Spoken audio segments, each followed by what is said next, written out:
Hey Sherry, so I'm going to give you some feedback on your concepts that you've created here. I'll go through each one and tell you what I like and don't like about each one.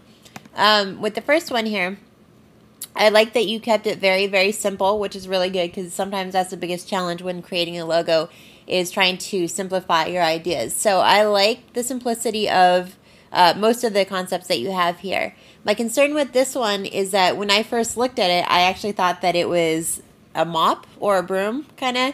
After looking at some more and reading your company description, then I figured out it was a dress. But my first thought was the shape of it. It reminded me a lot of a mop or something.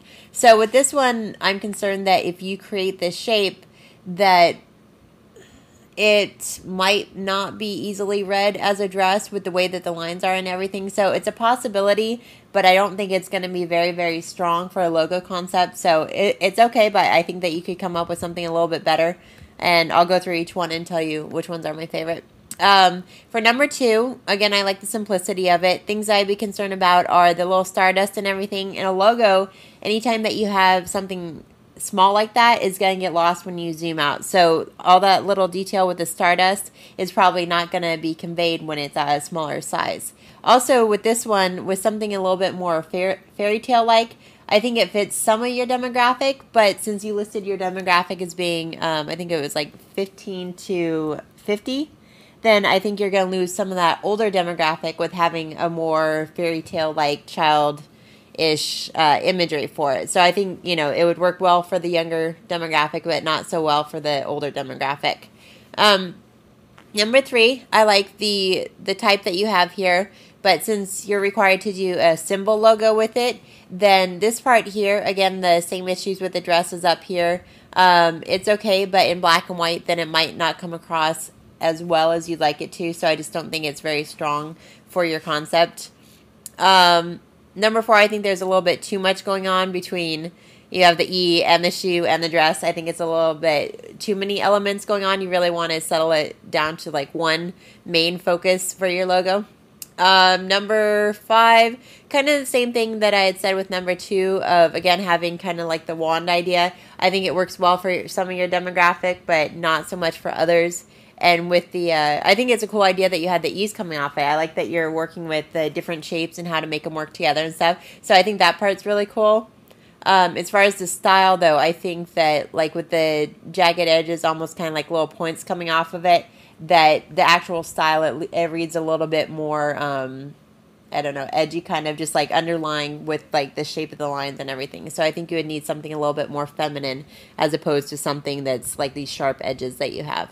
One thing that you might want to play around with, since some of your concepts, they're okay, but I think that you need something a little stronger. Maybe play around with doing something like a silhouette, just like one solid color of maybe like just a man and a woman together, like facing each other or something. Something simple like that. Since with this, what you lose with having the outline of it, and I don't know if you planned on filling this in, that might work also. But when you have just the outline of it, it becomes very weak since the lines are going to be a little bit thinner. And there's ways to thicken them up, but again, you're going to be, I don't know if the imager is going to come across as being a dress. So if you have something that's a little more iconic, like the silhouette or figure of a woman in a dress as opposed to just the dress itself, then you can tell that it's an actual person because you have those the features where you can see the whole person as opposed to just the dress. So maybe do a silhouette of like a man and a woman standing, kind of like holding their hands up together, like facing each other. Sorry, I'm trying to describe this in my head, but because then that imagery kind of plays off the whole fantasy like you had done here, where instead of the fantasy of it being the fairy godmother type idea, then it's, that fantasy element of the romance and everything where you capture that moment of the man and woman holding hands and, kind of gazing into each other's eyes and stuff like that. So maybe play a little bit more off of that idea of showing the entire figure, the man and the woman together, but one solid color. So it's just silhouette instead of having like the dress without a body in it, which might look a little bit more like a mop. And so a couple ideas to play with. So these are good. You did a good job of simplifying it, but I want to see you push it a little bit more and play with a couple of different ideas with these.